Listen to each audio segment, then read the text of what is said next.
அனைவருக்கும் வணக்கம். ஸ்ரீ காயு கிராஃப்ட் சேனலுக்கு அன்புடன் வரவேற்கிறோம். இன்றைக்கி நம்ம பேப்பர் ரோஸ் எப்படி செய்ய போகிறதுன்ட்டு பார்க்கலாங்க. அதுக்கு தேவையானது ஒரு த்ரெட் எடுத்திருக்கேன். இந்த நம்ம தோரணமெல்லாம் கட்டுவோம்லாம், பர்த்டே மற்ற ஃபங்க்ஷனுக்கெல்லாம் தோரணம் கட்டுற டெக்கரேட் பண்ணுறதுக்கு யூஸ் பண்ணக்கூடிய இந்த பேப்பர் இது எடுத்திருக்கேன். ஒரு ஃபெவிகம்மு, சிசர் எடுத்திருக்கேன். இவ்வளோதான் நமக்கு தேவை. இப்போ இந்த பேப்பரில் ஃபஸ்ட்டு ஏதாவது ஒரு கலர் எடுத்துக்குவோம். சரி, நான் இப்போ பிங்க் எடுத்துக்கிறேன். ஒரு 1 feet 1.5 feet இருந்தால் போதும். நம்மளுக்கு கை ரொம்ப ட்ரையாக இருந்துச்சுன்னா இந்த மாதிரி நமக்கு திரும்பாது.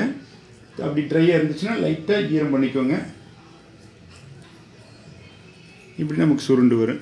லைட்டாக ட்ரை பண்ணிவிட்டு இந்த வெட் பண்ணிட்டிங்கன்னா இதுதான் அந்த பூவோட காம்பு பகுதி. இந்த மாதிரி சுருட்டுங்க. இந்த கார்னரில் இந்த ஷேப்லேருந்து இப்படி சுருட்டிட்டு வரணும். பாருங்கள், இது இப்படி கிராஸாக சுருட்டிட்டு இது இந்த கையில் இப்படி பிடிச்சிக்கோங்க. இதை பேக் சைடில் இப்படி ஒரு ட்ரையாங்கிள் ஷேப்பில் இப்படி மடக்கிறோம். சரிங்க. இப்படி மடக்க இப்படி இந்த விரலை ரொட்டேட் பண்ணுறோம். இந்த விரலை இப்படி சுற்றிட்டு வரோம். இந்த தம் ஃபிங்கரில் இந்த காம்பை இப்படி திருக்கணும்.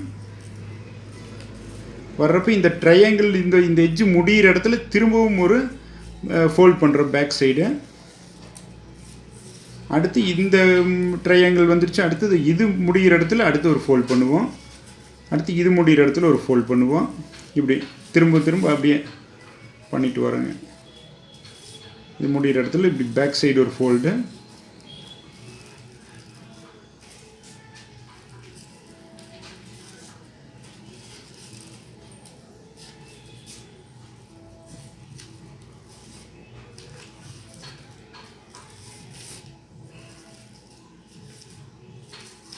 அப்படியே பேக் சைடில் ஃபோல்ட் பண்ணிகிட்டே வரோம்.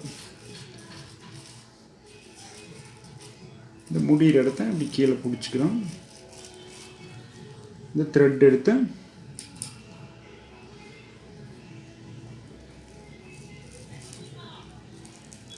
மேலே நல்லா இப்படி சுற்றிக்கிறோம். சுற்றி ஒரு முடி போட்டுக்கோங்க. பூக்கட்டை தெரிஞ்சவங்க இந்த மாதிரி போட்டுக்கோங்க. இல்லை சும்மா சாதாரணமாக முடி போட்டுக்கலாம். அது பிரிஞ்சு வராமல் இருக்கிறதுக்கு தான், வேறு ஒன்றும் இல்லை.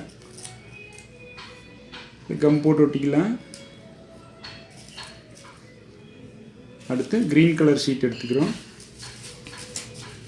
இந்த க்ரீன் கலர் ஷீட்டில் கொஞ்சமாக இவ்வளோ மட்டும் போதும். நம்மளுக்கு இவ்வளோ மட்டும் போதும்.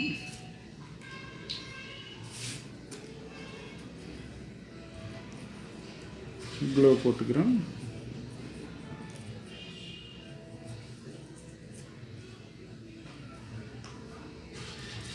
இந்த காம்பு மேலே இப்படி வச்சு அந்த நூலு தெரியாத மாதிரி மேலே வச்சு இப்படி ஒட்டிடும்.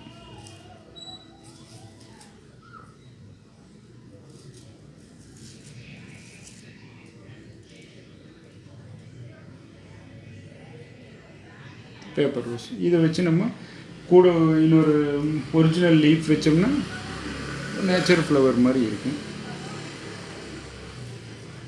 இதை வச்சு ஃப்ளவர் வாஷ், இந்த மாதிரி ஃப்ளவர் வாஷ் போடல. நான் ஃப்ளவர் வாஷ் போட்டிருக்கேன் பாருங்கள். ஏற்கனவே மரத்தில் ஏதாவது செடியில் இருக்கிற இந்த மாதிரி நிறைய கிளையோடு இருக்கிற ஒரு குச்சி எடுத்து அதில் ஒவ்வொரு ரோஸை இப்படி மேலே வச்சு ஒரு ரோஸை இப்படி மேலே வச்சு கட்டி கூட ஒவ்வொரு லீஃபும் வச்சு கட்டி அப்படியே இந்த மாதிரி கொண்டு வந்திருக்கேன் பாருங்கள். இந்த மாதிரி லீஃப் கூட வச்சு கட்டியிருக்கேன். நீங்களும் ட்ரை பண்ணி பாருங்கள். நீங்கள் பண்ண இதே மாதிரி பண்ண வீடியோவை எனக்கு வாட்ஸ்அப்பில் அனுப்புங்க. ஏதாவது டவுட் இருந்தால் கமெண்டில் கேளுங்க. நம்ம சேனல் பிடிச்சிருந்தால் லைக் பண்ணுங்கள், கூடவே சப்ஸ்கிரைப் பண்ணுங்கள். கீழே இருக்கிற ரெட் கலர் பட்டன் சப்ஸ்கிரைப் பண்ணுங்கள். நாங்கள் போடுற வீடியோ உடனுக்குடன் உங்களை சேர்றதுக்கு அந்த பெல் ஐக்கானை ப்ரெஸ் பண்ணுங்கள். உங்கள் ஃப்ரெண்ட்ஸுக்கு ஷேர் பண்ணுங்கள். நன்றி.